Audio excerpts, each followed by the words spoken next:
and some even we work with them to develop their global operations. So we are also looking for candidates around the globe. Our industry focus is quite traditional. So we focus on automotive, machinery, chemical, quite traditional industries. But more and more, we also shift our focus to more digitalization, more internet-based technologies. Vienna, and so we have partners in Asia, in Africa, and still we are developing more and more new partners. Yeah, and I believe, Michael, that we have a new partner in Canada now as well, which is great. So welcome. Yeah, welcome. I think some of them are listening to our presentation, so a big welcome for you guys.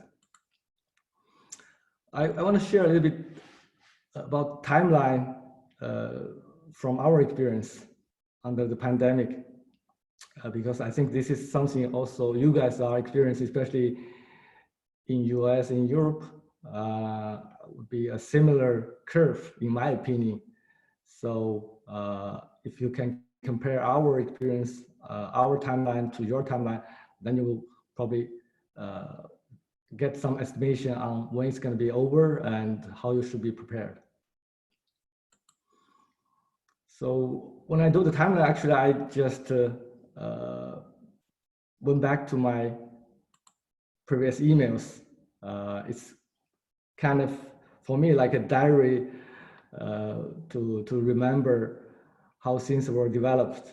So this is how we see where everything began, but actually it was earlier. So I remember when I sent first email to Ken in the Chinese New Year time, we were a bit worried, but we didn't realize how serious it was. But then we heard some bad news. So I think that's for us where everything began to develop.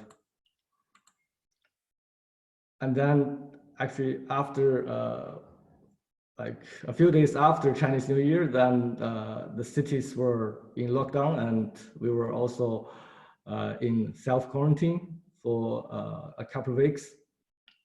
And then by February 13, actually after like 2 weeks quarantine, we felt that it seems that things are better from the beginning. So we are allowed to work out of our compound, and we also start to reconnect with our partners and trying to send some messages and see if we can together provide some help to people who are in the infected areas. And actually, again, after 1 month from when we ended the quarantine, then more or less everything back to normal. And we were before, our office buildings were closed, so we cannot go back. But then we are allowed to return to our office, and by this time, I start to share my experience to my partners and also provide some advice for how they can prepare for this situation. So I think that's when you guys, especially in Europe, start to experience the growing infected cases.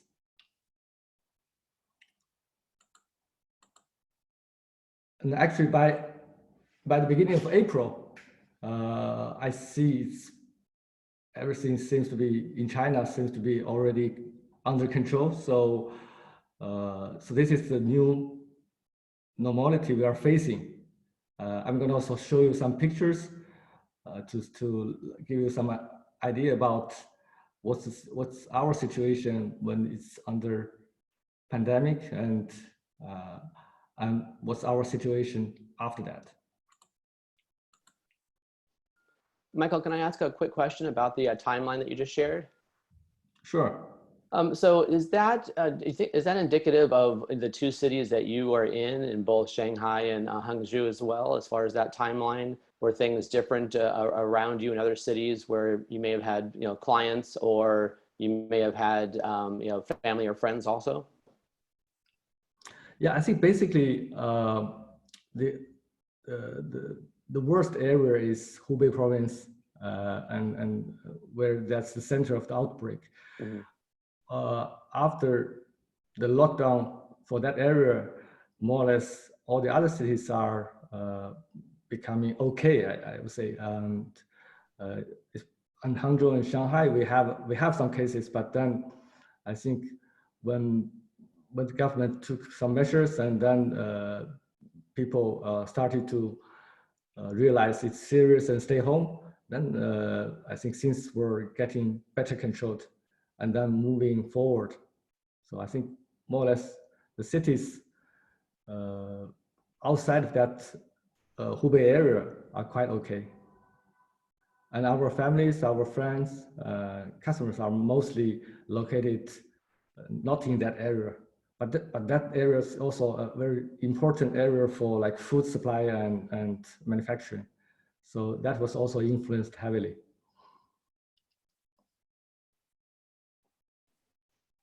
Great, thank you. Mm-hmm.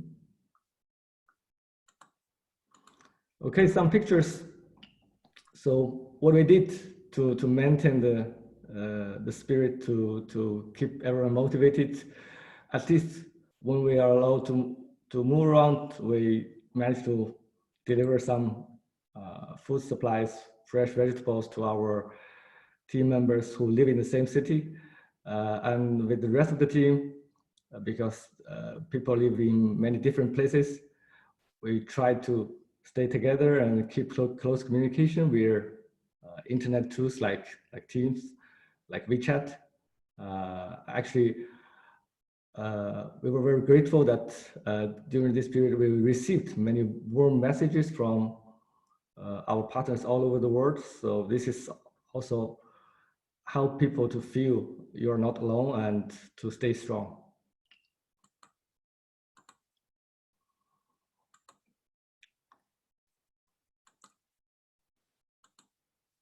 Here is what's happening now. Actually, the picture on the left was just taken 2 days ago when I went to Shanghai. So it's a day trip. You can see also I was very nervous because this is the first trip I took in 2020. So I was wearing the mask, but I have seen many crowds and many people in the subway and on the train. So it just feels like everything is back to normal, and people just do whatever they need to do. And the only difference is that everyone is wearing the mask. And the last picture is me and my son sitting in an open area, so where we did some sightseeing last weekend. So when you feel comfortable, you don't really need to wear the mask. But then, this is, I just talked to Elaine, and he said in California, it's mandatory to wear a mask. I think that's, in China, where people are more used to wearing the mask. If you don't wear a mask, then,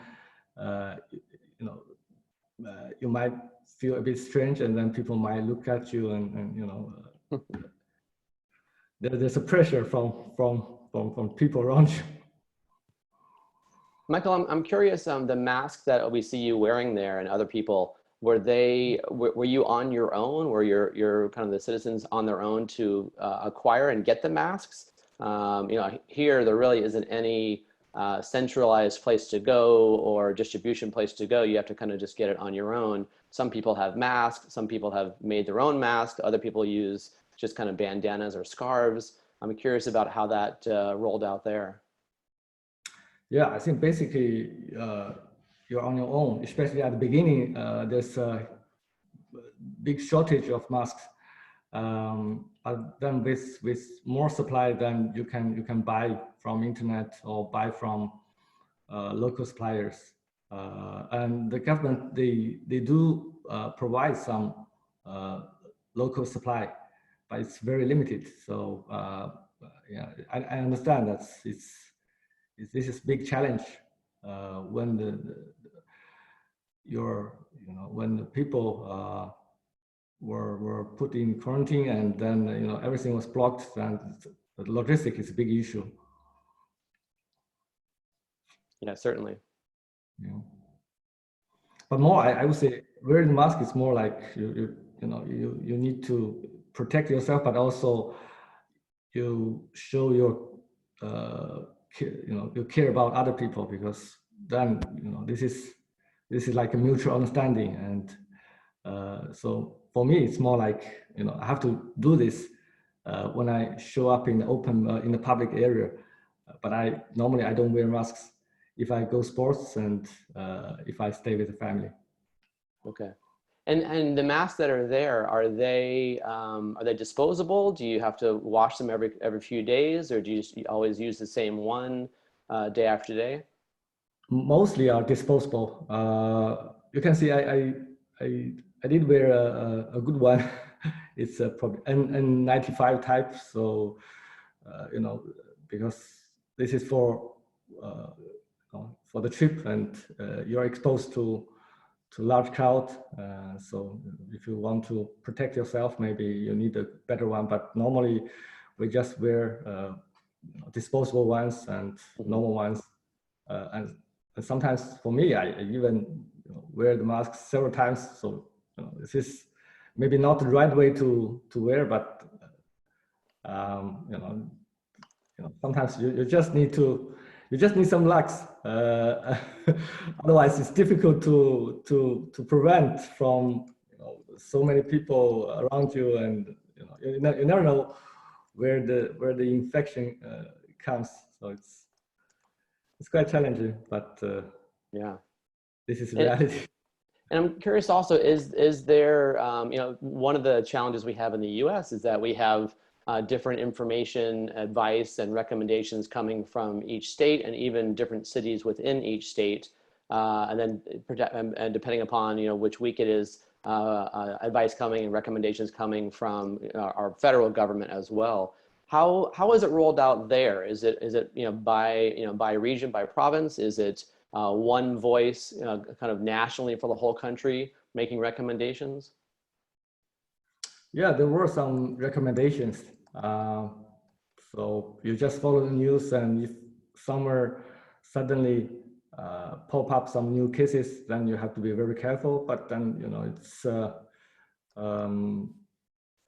for us, simply if it's a restricted area, then you cannot travel to there. So and even until now, the domestic traveling is very limited. So you follow the recommendations, but I think the information is still very limited. I think that's how it is. Yeah, thank you. Does it answer your question, or? Yes, I appreciate that. Yeah, I think in US you're also very confused with policies from federal government. Also, different states have different opinions. So I think in general it's quite confusing, and then people just need to be very careful and follow the news, and don't go to the reported infected areas. Right, exactly, yeah. And that's one of the challenges, is trying to figure out as we travel, from city to city, or obviously state to state as well. Every area has different guidelines or recommendations. In fact, there's talk about some states here in the US beginning to lift some of their shelter at home restrictions later on this week, in Georgia in particular. So and that's one of the spots where they haven't had a lot of cases yet. But again, it's a little bit inconsistent from state to state in terms of where where things will be lifted. So you really have to know where you're traveling to know what the recommendations or what the requirements are before you get there. Yeah, I think definitely this will be still huge impact even after the pandemic, after when the lockdown is lifted, then people will still be concerned about traveling, and even you have guidelines and policies and news, but you never know, because sometimes the guidelines or policies are always behind the reality, behind the cases. So I would say that would be an impact for business, because people be very concerned about traveling, and then without traveling, and it's very slow for business to get recovered. Great, thank you, thank you. Yeah.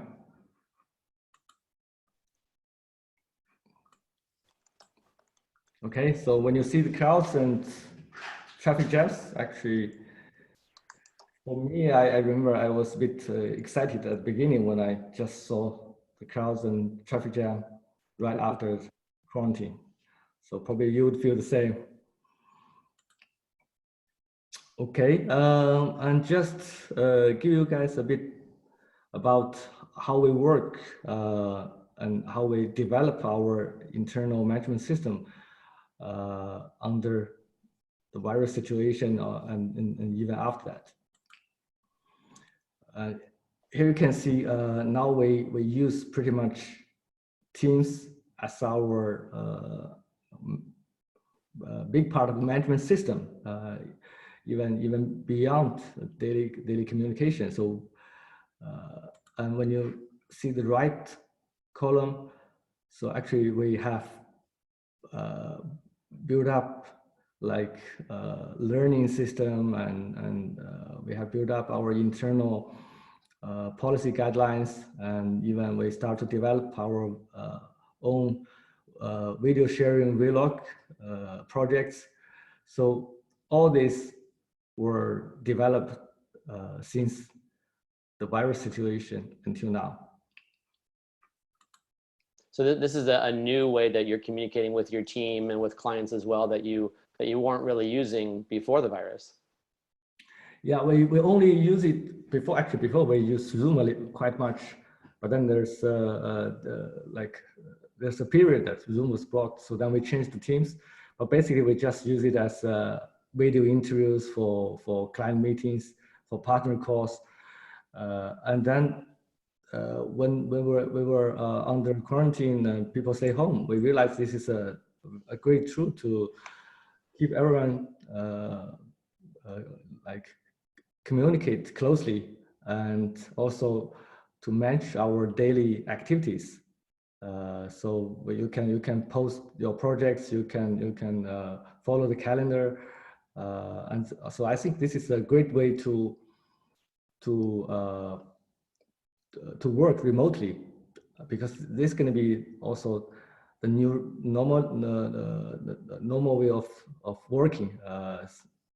Even after virus situation, probably you still cannot travel easily to anywhere to meet your own team members or talk to your partners.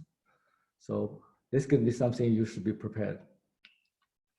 And I'm speaking of that, Michael. Also, are you starting to see customers and other partners begin to kind of return to their normal or their previous ways of purchasing in terms of being interested in business or ways of communicating? Is that returning to normal yet, or is it still too soon?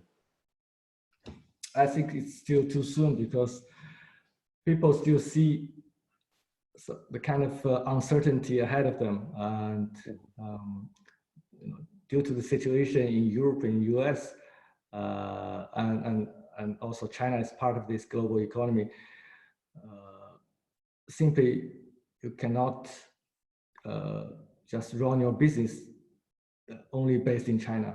So there's a need for international meetings.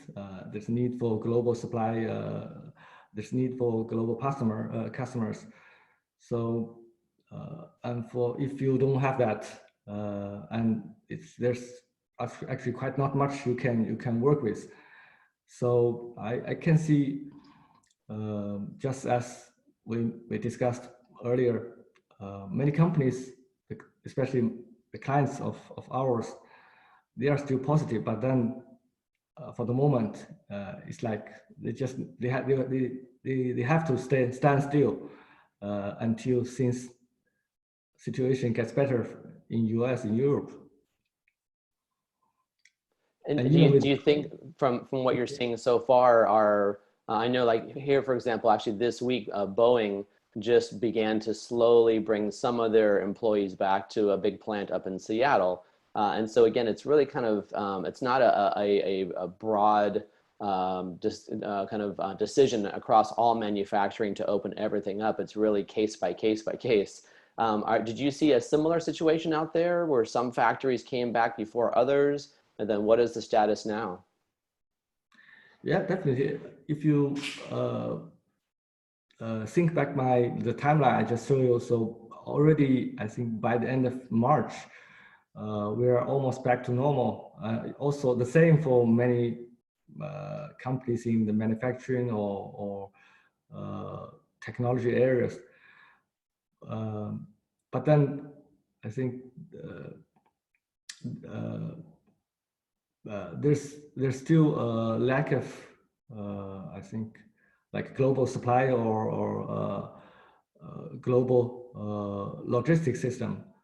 So even some companies can restore their production capacity or business activities, but then it's like a round chain. You are only part of it. If the rest cannot rolling, then you know with one part you can it's not functioning. Right. Yeah, it's difficult. I mean, everybody's supply chain is so diversified these days, where you might have some parts of your supply chain around the world shut down while others are still operating. But until either A, the whole system is working, or B, you're able to find or able to source products from other places, it's tough to get back to that. We see some of that here as well. Some of our clients trying to source certain products overseas, and not everything is accessible right now. Definitely. I'm curious also, I know you've been in the executive search business for a while also, like myself. Do you recall, are there any lessons that were learned from the SARS outbreak? I know that was a while ago, but and technology certainly is different. Here we are now, 15 plus years later. But anything that you remember learning then that you applied to your business today with this current situation? That's a tough question. Yeah, what I remember from SARS is that I actually we were quite okay, and there's only a few cities were blocked, were in lockdown. So in general, all the other part of China are still running well. And then actually I was also traveling around during that period, and even without wearing mask, I didn't remember I was wearing mask. So, that was the experience. I think people for this time, I don't think people probably have like short memories and forget things.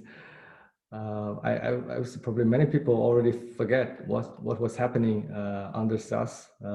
Only remember this is quite serious when people see large infected cases, and then it's big panic. But then how to prepare for that? I don't think we did a good job on that. Okay, all right, gotcha. Do you feel like as part of getting back to business now, is there as part of your planning with your team and your customers, planning for the possibility of a resurgence or cases, kind of coming back again as people start to get together and as the public places start to fill up again? Is part of your planning around what happens if a second wave of cases comes? That could happen. That could happen. I think we should not rule out the possibilities. So we should be also very careful. That's also the reason why I was wearing a very good mask when I was on track. But I would say this is probably the new normality we have to live with, because we cannot hide from this all the time. So in the end, we have to work out, we have to face the challenge, and we have to continue life. There could be a possibility for in some areas with more infected cases. But then now, as long as people realize how serious it is, and government also understands they have to take necessary measures and they have to be very quick, then it can be controlled. But definitely there's a risk. So even after like 3-4 weeks for yourself, for you guys in US or in Europe, even after 3-4 weeks, you feel it's better controlled. You can move on.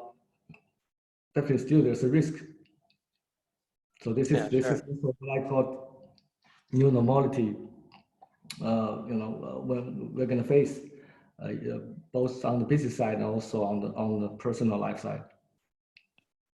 Yeah, no, that's very well said. I think that's one of the big challenges for us here also is, when I think back to the financial crisis in, 07, 08, 09, that was so systemic and it was everywhere and it was obviously global as well, but it was the result of, so much of a kind of overinflation of a lot of equities and mortgages and everything else out there. And it took a long time to really kind of come out of that. But it didn't, I don't know that really made a big difference in how companies did business other than those that were in the banking or financial services space. I think with this one today, everybody is so uncertain about whether or not, or really kind of what that new normal is going to look like. For example, even when we are allowed to go back to the offices, will we decide to go back to the office, or will we decide to stay working from home? And it's worked out so well so far, and so many companies have invested the time, the resources in getting their employees work from home systems set up, that will they allow that to continue to happen is a big question here, and whether this is going to be more of a big paradigm shift about how people work. What are your thoughts about that as far as remote working in China? I would say, this experience has changed our way of working dramatically, and I would say definitely it will also change the way of working for other companies. I already heard from some of the customers, they already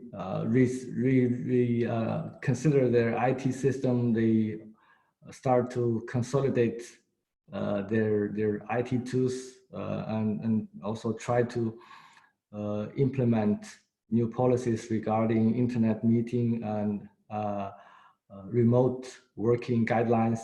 So I think for companies who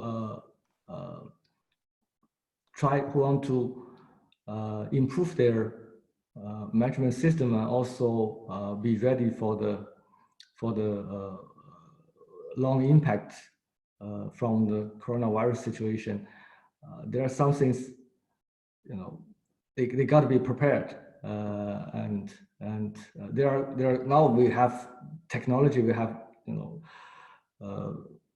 high-speed internet, live streaming, so many things could be possible. So I think this will definitely change the way for people to do business. Yeah, definitely. Another question, then we can get back to your slide here as well. Do you, and it may be too early to tell, but do you have a a sense from your clients, from businesses, and from friends and family, what everybody expects in terms of the, what is the appropriate pace of reopening businesses?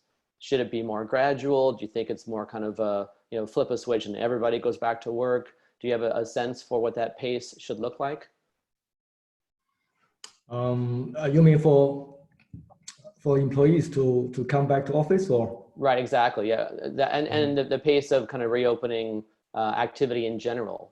Our companies are really doing it very, very slowly, and our employees coming back to offices very slowly. Those kinds of things. Yeah. In my opinion, I think even now, it doesn't matter if this is over or not. Definitely, for companies, they should be always ready to reopen the business.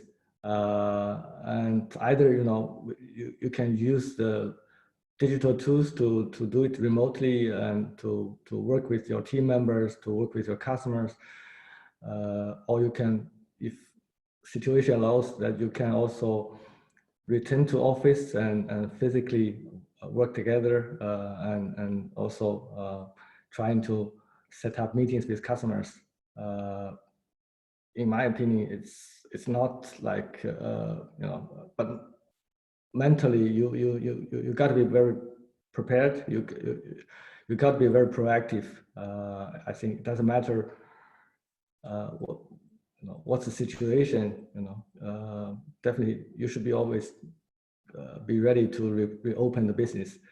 I would say the sooner the better, depending on the business situation. So if there's still many lockdowns for cities, and if your customers cannot come back actively, then all you can do is to try to improve your own management system and keep your team together and keep people active. But I think you got to be ready anytime. Yeah, very true. I just read an article just yesterday, I think it was, about how they had opened, I can't remember which region it was in, but some movie theaters had been reopened, but then they closed down again, several days later for fear of additional contamination. So it seems like there's going to be a little bit of trial and error, as opposed to it being, one blanket decision across every business out there, at least those businesses that rely on big gatherings. Yeah. Actually, the funny thing that makes me feel positive about the near future is that a couple of weeks ago, when I look around, we have many street side restaurants owned by people who come from other places. They live with that. They live on those restaurants. It was almost like 90% closed a couple of weeks ago. But then, by the time like 1 or 2 weeks ago, I've seen more and more reopen, and they have more and more visitors and people and going to the restaurant. So this is a good sign that when people feel at least it's okay to step out, then those restaurants get business, and then companies like us, we can also get business. Right. Yeah, it ends up being good for everybody, as you said. Yeah, definitely. Yeah. Okay. So here just some rough ideas about how we work normally, and we use digitalized collaboration, and we encourage people, everyone to be engaged in the internal management development, and also we set up task teams to work with identify new customers, to work with screening systems, and everyone in our team is very proactive in terms of networking with candidates and networking with clients. Are you, Michael, to that point, and this is one of the things that we're starting to see here just now, are you seeing any kind of change in candidates' willingness to consider making a job change? Are people, being more kind of risk averse now during this? Yeah, I think then we can maybe go to our last page Sure, sure, yeah. one, or we can go back later the previous pages. Yeah, regarding recruitment. So actually, from our side, we have seen most of the projects were put on hold, at least for the second quarter. And the reason is that simply because there's uncertainty on the business situation. Also, for some projects, you want to meet the candidates and the customers want to meet the candidates. There's a traveling ban, simply you can't do it. So we have to wait until things get back to normal. Very good. And then Well, coming back to a question regarding the candidates in the market, I think we know actually there's a high unemployment number, but those numbers are mostly I would say blue collars and junior staff. And then those senior candidates, they have better motivations to do open talk, to understand what's going on with other companies. But then the general willingness to change jobs is decreasing because people are more concerned about the risks if they change their jobs and join a new company, and then they might be laid off if there's business slide. So I think it's more difficult now to really convince us, those strong candidates to consider other opportunities. Only when there's a real good attracting point, perhaps something they would expect, to change their lives, or then they would consider. And during this time, then I guess during the lockdown and then even now, were you changing kind of what you were saying to your clients or how you were helping your clients to give them more or support versus just traditional recruiting? Yeah, definitely. I think these days everybody needs some information regarding the areas they don't know very well. People are curious about how the other companies are doing, how the other industries are doing, what's the general situation. So because we have touched so many areas, so we have better information and to share with them, and also so then we can exchange ideas about what's coming next in terms of business, and what should be prepared, and how the things like salaries or contracts to be reflected under the situation. Very good. And is there any either you kind of bringing up the issue to your clients or clients talking to you about this? Is there any identification of certain jobs that you don't think will return? Whether they're analyst jobs or technology jobs or what have you. Anything that you think has changed so much that that job itself will either won't exist or will be very, very different going forward?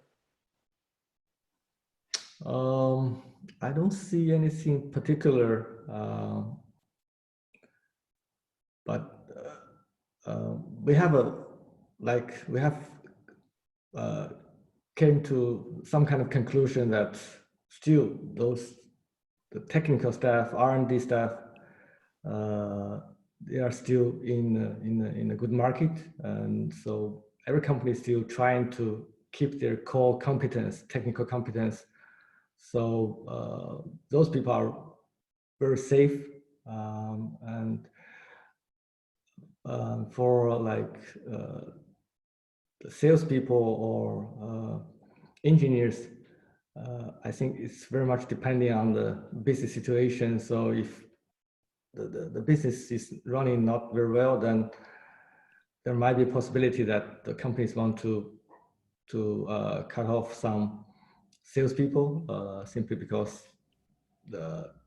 there's no need from customer side. Yeah, yeah. I know one of the things that I'm talking to my clients about now is they're asking me about is, you know, do I need as many outside salespeople, right? If this is going to truly change how everybody does work, and we're all going to be more accustomed to or more, you know, comfortable with, you know, more demos or more, you know, phone and internet-based selling, do we need a bigger inside sales team and perhaps a smaller or a different profile of our outside sales team? So that's one of the conversations that we're starting to have here as well. I'm curious to kind of just kind of go ahead. Sorry, go ahead.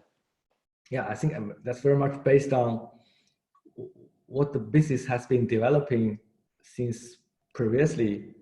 I don't think that would be very much influenced by the coronavirus situation, because this is just like a pause button for many companies. And actually,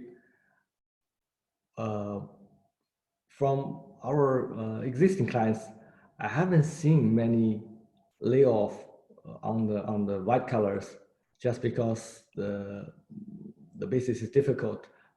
I think there's a challenge, but still, managers and companies, they try to keep their staff because they know this is going to be over. And when you are ready to reopen the business, you need to have some people. You need to have strong people, and normally those people are not easy to hire.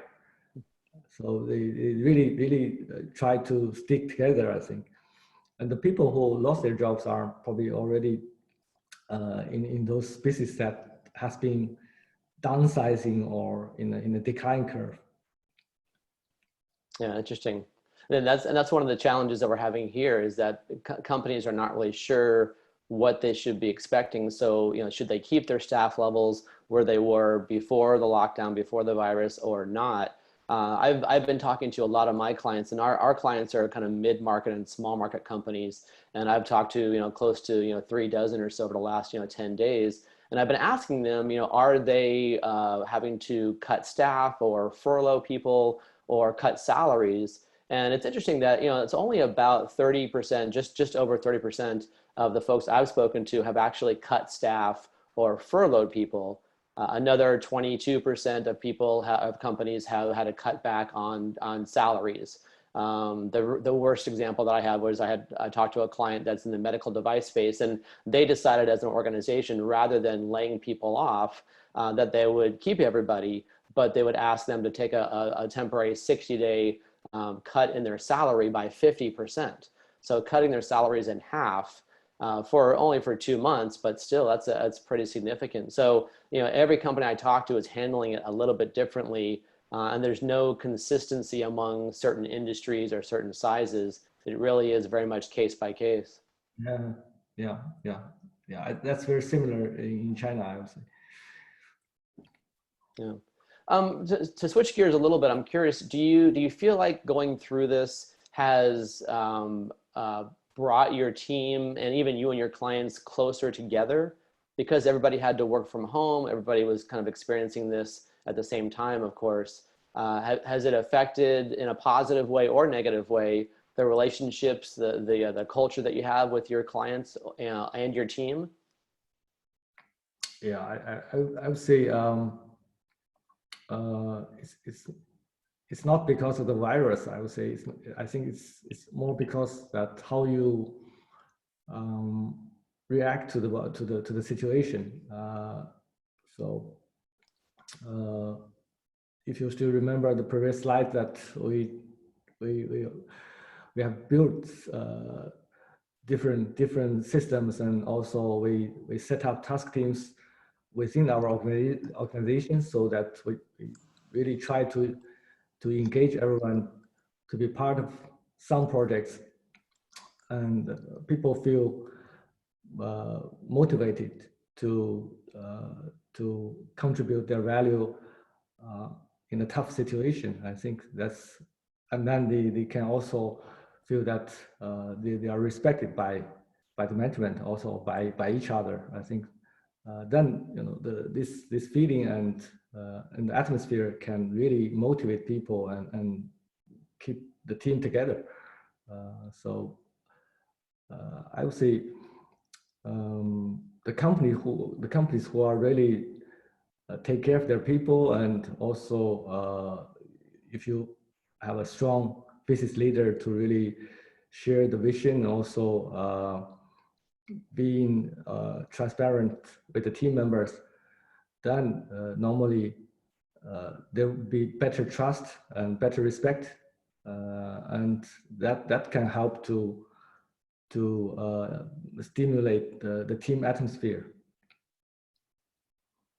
Very good, very good. Thank you. Yeah, in terms of clients, I would say, yeah, definitely.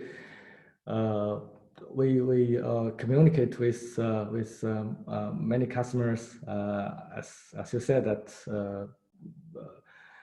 when people were in quarantine, and then basically you can stay home, you cannot go anywhere. So it's also the best time for people to talk to each other and to know each other.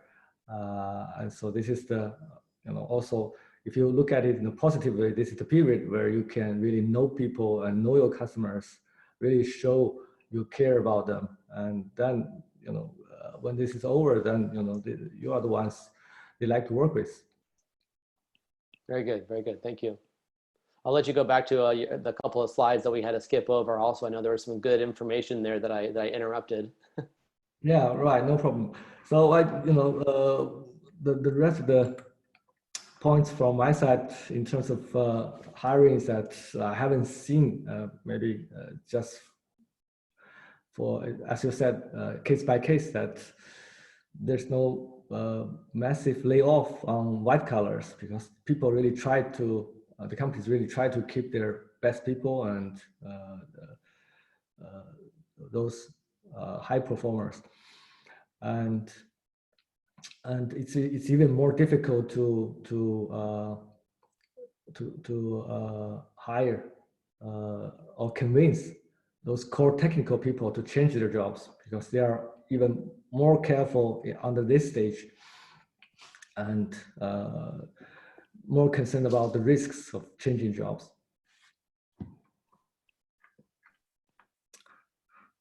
On this slide, I just want to show some, on the left side, I can show you some figures, because this is partly from a survey from the Austrian Chamber in China. They did a survey with a number of Austrian companies who have local operations in China about if their business is influenced by the coronavirus situation. So you can see 80% was influenced by the customer demands. So that means they have less orders incoming during this period, and 60% is influenced by logistic.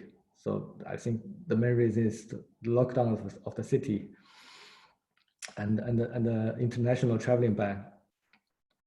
And in conclusion, 80% of the companies would expect like a decline turnover by 25 to 35% for the whole year. So I think that's pretty much in line with what we have seen here from when I talk to my customers. No, actually, it's also I took a few times taxi recently, and I also talked to the taxi drivers. So there's also like a Chinese Uber called Didi. So those drivers were hired by internet companies, And I asked the driver what's their business, and then the answer was they have experienced like 50% business down. And but then I was very curious because I saw so much traffic jams. I said, why they don't have better business? Then the drivers all replied, it's because people are concerned about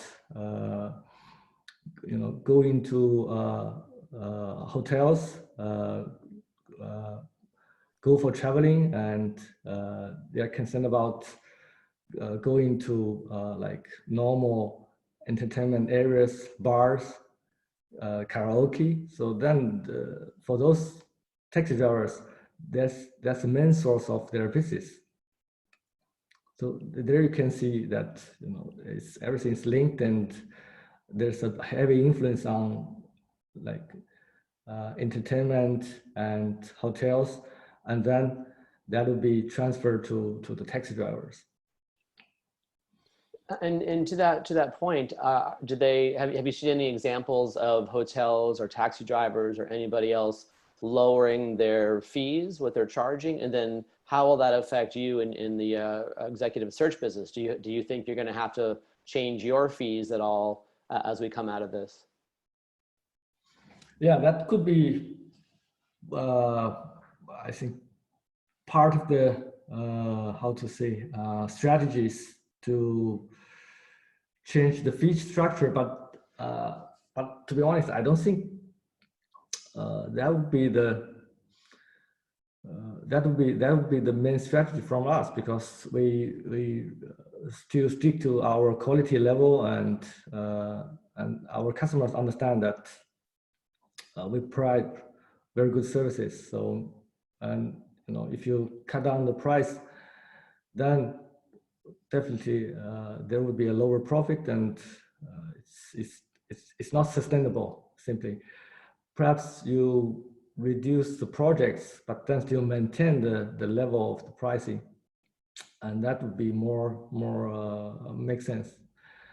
I haven't seen, but then when we communicate about saving costs with our partners, with our like system, we have internet system with our suppliers, and people understand this is a difficult period. Then so we managed to reach some agreement by cutting down the cost, get some favorite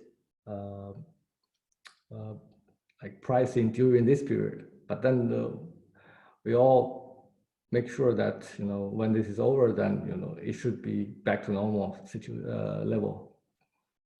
And I know that a lot of your clients are obviously global. Some of them are Chinese companies that are setting up or expanding operations in Europe or the US.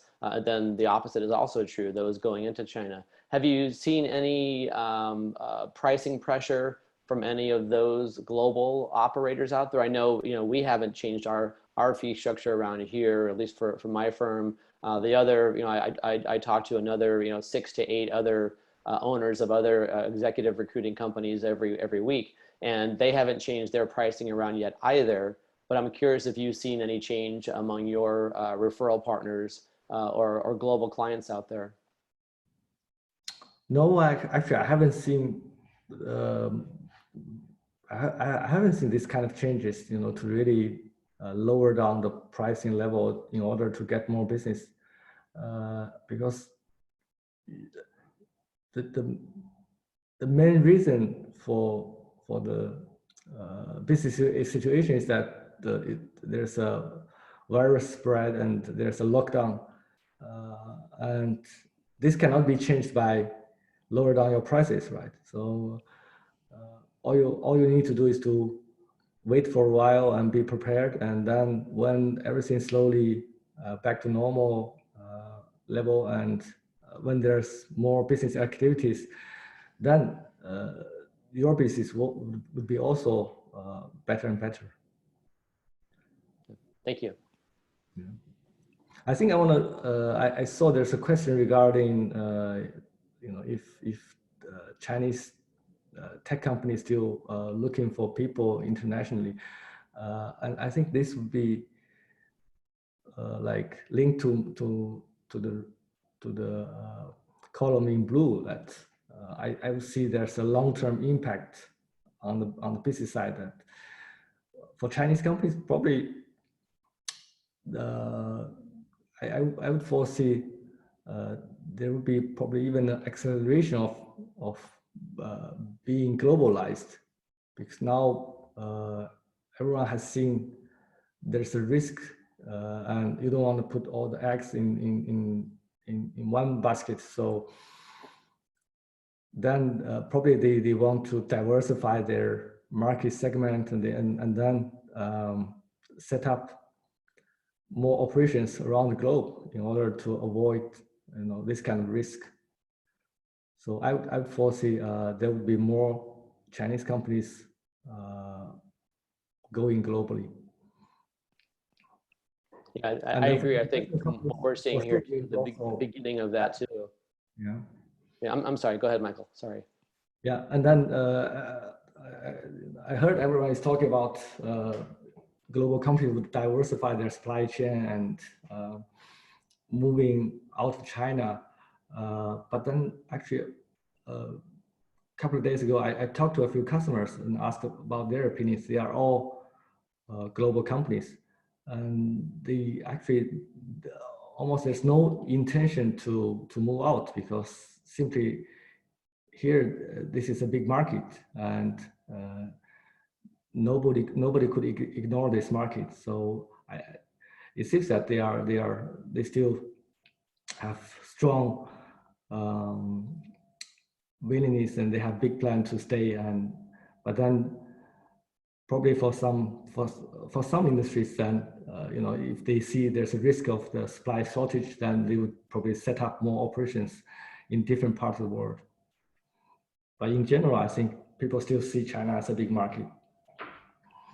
Yeah, I agree. It'll be interesting to see, with the travel restrictions that are in place now, and exactly when those are going to start to be eased, if that will have an effect on, kind of global supply chain, right? Because a lot of companies, both US, European, everywhere really, they're used to being able to go and visit their suppliers and their manufacturers, right? But if the amount of travel and the extent of travel is diminished quite a bit, I wonder how that might change. Well, we'll see how it plays out in the next 6 to 12 months, but that could be an interesting effect or impact on supply chains.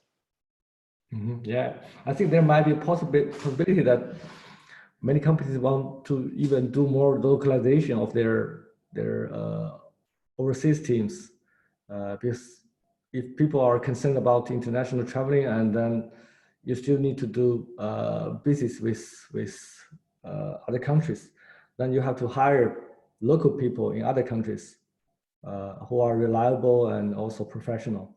Mm-hmm. Maybe this could be a opportunity for us to work together, because we have a global network, and then we have strong local experience. Yeah, exactly. I'm curious, back to our discussion a few minutes ago about pricing, but moving away from pricing as a way to maintain business and focusing more on innovation. Are you, either you yourself as your firm and your team or your clients, are you seeing any examples of companies innovating and perhaps introducing new products or new solutions going forward?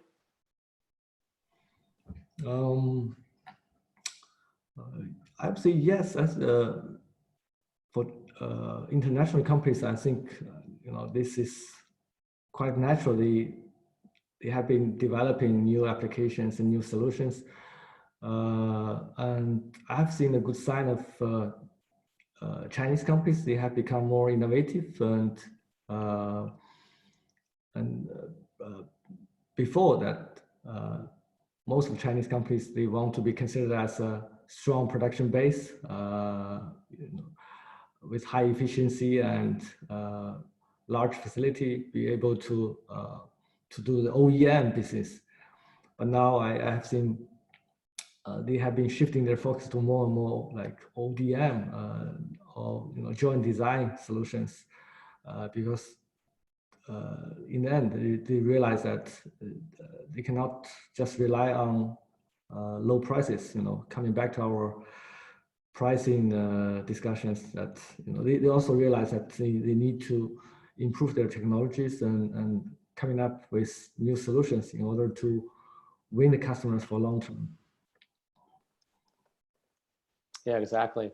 I know one of the changes that we're seeing here, and we as a firm, as Turning Point, have always been big believers in partnerships and collaborations, even with other executive recruiting firms that don't specialize in the areas that we do. But I'm seeing an increase definitely in kind of the receptivity or the interest in other comparable businesses looking for opportunities for collaboration, where they can refer clients to me and vice versa. And I think that everybody going through this together, everybody being stuck working from home, for so long, I think it's increased that ability, that trust factor, and also the desire to do more partnerships and collaborations here. I don't know if you're seeing any of that over there yet, also. Yeah, definitely. I think also, like I mentioned to you earlier, that after we have seen, you posted your videos to on internet, and then to share your experience. I think this would be a great idea, and then we also start to work with that, and we motivate our team members to do the video clips and to just share our experience and knowledge about hiring and how we think about the recruitment process, and what's our advice to the candidates. So we want to put it on the internet, and just to be able to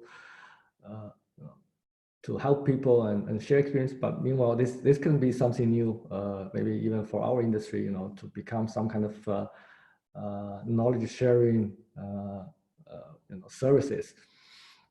And also I have talked to some HR regarding the training system, because we have been developing our own training system on training our researchers and consultants. And from those companies, they also have their internal needs to develop their people and building their own training systems. So I think definitely we have seen there are so many areas of collaborations. I think after this, that's we're gonna come up with some more ideas and solutions. No, I agree. Yeah, definitely. And I think, even though this is obviously very difficult, very challenging, very sad for people that are personally affected, by the virus itself, I think that in a strange way, it has, even though we're all working separately now, in a strange way, we actually all are a little bit closer, it feels like.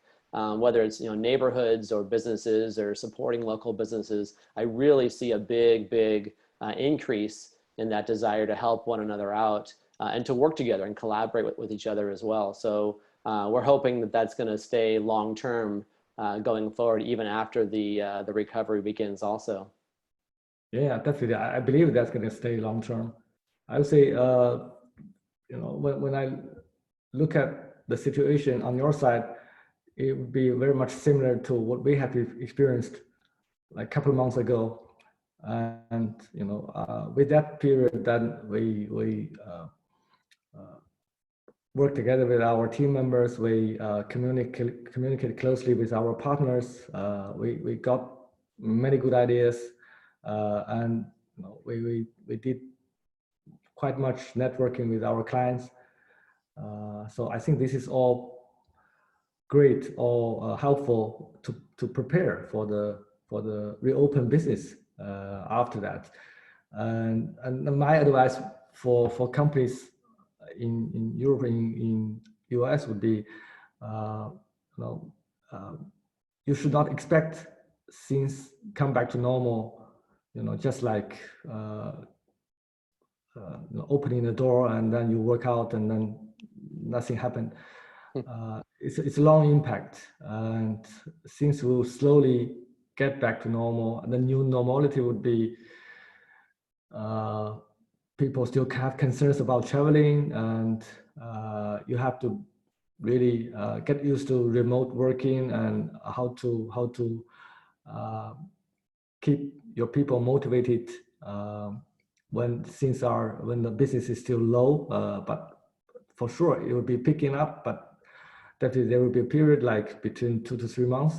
How to prepare for this period? No, I agree, definitely. Well, it's hard to believe that we're already out of time. It was a very, very fast hour plus, and a lot of really, really great questions from all the participants. So thank you, everybody, for that. We really appreciate it. We're going to make the recording of this conversation available also once we get it back from Zoom and we get it edited to where it needs to be. We'll make that available to you also, so appreciate that. Also, one thing I did not mention in the beginning, that if you are interested, Elaine is going to put her email address in the chat as well. One of the things that we do to really kind of help foster that conversation and continued collaboration is to put everybody together that's interested into what we call success quads. So if you are interested in connecting on a smaller basis with 3 other people via Zoom or meetings, whatever platform you want to use, please go ahead and send an email to Elaine Rosen. You'll see Elaine put her address in there very quickly here, and we'll be happy to do that also. But if anything comes up, please go ahead and do that, and we'll make that happen. And otherwise, please join me in thanking Michael also. It's very late back there now. It is after midnight, so thank you, Michael, for being here. We really, really appreciate it. It was a fantastic conversation. Michael, do you want to put your contact information up there? What's that? Thank you for keeping asking questions. Otherwise, I will feel sleep. No, sure, no problem. We're happy to help keep you awake. Do you want to put that the contact slide up there again, or we can send the information out that just has your email address on it and just your company name again also, so people can see that? Yeah, sure, I can do that. In case they want to get a hold of you directly. I know that you're very generous with your time as well. I think I got to just about all the questions, but I may have missed a couple. So if I did miss your question, I apologize. But please feel free to reach out to me directly or to Michael also, and we're happy to help out there too. But there, yeah, thank you. There's the slide for sure. Very good. All right, everybody. Well, thank you so much. We really appreciate you being here this morning. It was great to have such a wonderful audience, global audience, to listening in. Other questions come up, let us know. We're happy to help out, and we look forward to talking to you again soon. So thank you very much. Have a great evening, afternoon, and morning. Take care. Thank you, guys. Have a great day. Bye. Thank you, Michael. Thank you.